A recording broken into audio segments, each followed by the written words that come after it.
Good morning student, 7th 8th class, chapter number 7। Shri Guru Gobind Singh. 1.25 lakh पर एक को चढ़ाऊं, गुरु गोबिंद सिंह नाम तब कहाऊं। सत श्री अकाल, भार अनंत कर जाला, बस हो गया था काला। प्यारे विद्यार्थियों, ये पद महान कवि निराला का। इस पद में कवि ने दशम गुरु गोबिंद सिंह जी की वीरता का आदर्श प्रस्तुत किया है। भारतीय इतिहास में ऐसे त्याग, बलिदान और वीरता के समान तेजस्वी था।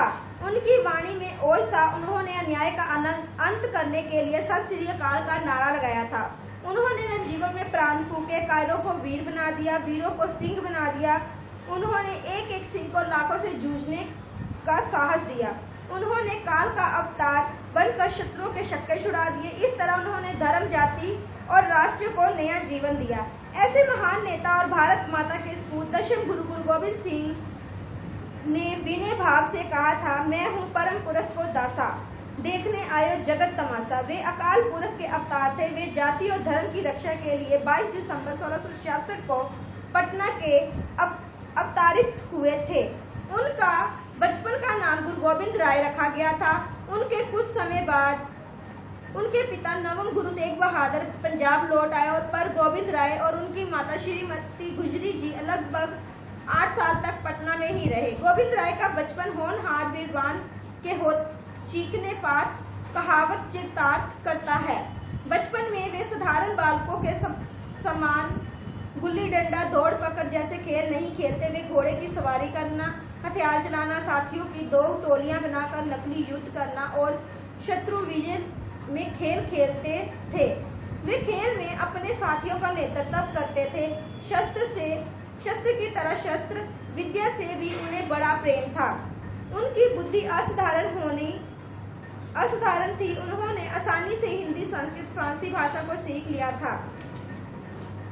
भारत में उन दिनों औरंगजेब का शासन था। इस्लाम का बलात् प्रचार हो रहा था। इस्लाम को ना अपनाने वाले हिंदुओं को तलवार के घाट उतारा जाता था। जम्मू और कश्मीर के लोगों को जबरदस्त धर्म परिवर्तन के लिए मजबूर किया जा रहा था। धन और जन जीवन कुछ भी सुरक्षित ना था। भयभीत कश्मीरी अनंतपुर के गुरु तेग बहादुर की शरण में आए। उन्होंने हिंदू धर्म की रक्षा के लिए प्रार्थना की। गुरु तेग बहादुर ने कहा, स्थिति किसी महापुरुष का बलिदान चाहती है। पास बैठे उनके पुत्र गोविंद राय बोले, पिताजी, आपसे बढ़कर बलिदान योग्य महापुरुष कौन हो सकता है। 9 वर्ष की अल्पावस्था में अपने पिता को बलिदान के लिए प्रेरणा देना बड़े साहस की बात थी। गुरु तेग बहादुर जी अपने पुत्र की इच्छा को समझ गए। वे धर्म की रक्षा के लिए दिल्ली पहुंच गए और उन्हें बंदी बना लिया गया। उन्होंने अपने धर्म नहीं बदला। दिल्ली में चांदनी चौक में अपना शीश भेंट कर दिया गया। वहीं आजकल शीशगंज गुरुद्वारा है। नवम गुरु की शहीदी में के बाद गोविंद राय 11 नवंबर 1675 को गुरु पद पर बैठे। उन दिनों हिंदू धर्म संकट में था। औरंगजेब के अत्याचारों के विरुद्ध आवाज उठाना जान से खेलना था।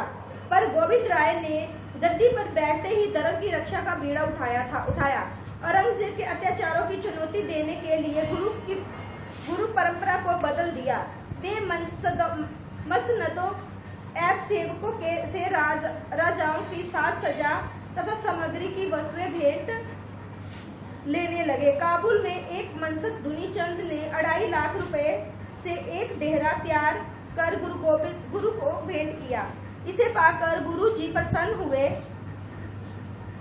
असम के राजा रतन राय ने एक अद्भुत प्रशिक्षित हाथी गुरु जी को भेंट किया। इनका नाम प्रसादी रखा गया। रतन राय ने एक पंचकुला हथियार भी भेंट किया। इनकी कल दबाने से इसे कटार, करपान, बर्शी, पिस्तौल और बंदूक में बदला जा सकता था। गुरुजी स्वयं शस्त्रों का अभ्यास करते थे, शिकार खेलते थे, अपने शिष्यों को भी सैनिक शिक्षा देते थे। वे अपने सेवकों में उत्साह, साहस, वीरता और राष्ट्रीय प्रेम की भावनाएं भरते थे।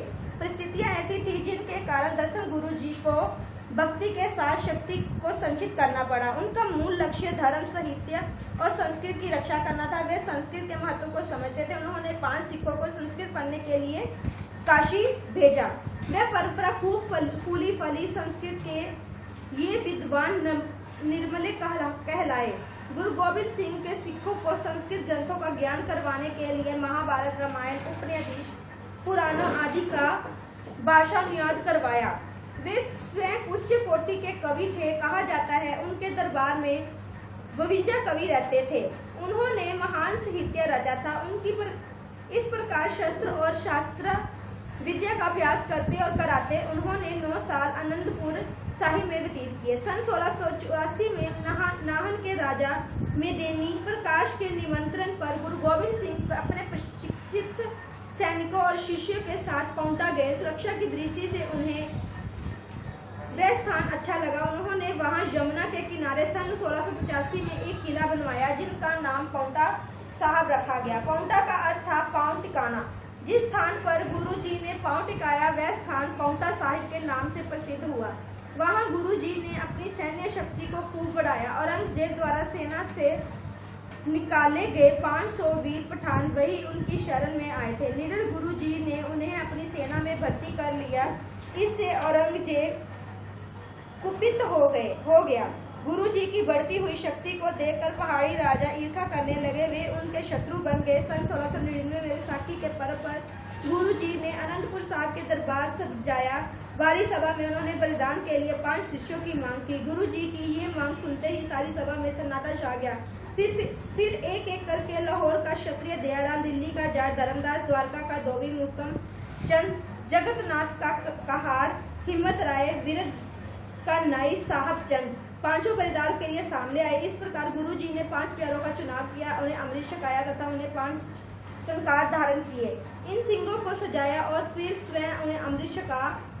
इस तरह अन्याय तथा अत्याचार का डट कर विरोध करने के लिए खालसा पंथ की स्थापना की। अब वे गुरु गोविंद राय से गोविंद सिंह बन गए।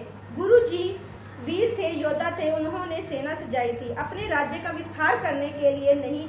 उनका लक्ष्य महान था। वे अन्याय और अत्याचार का अंत करना चाहते थे। उन्होंने किसी से ईर्ष्या और द्वेष ना था।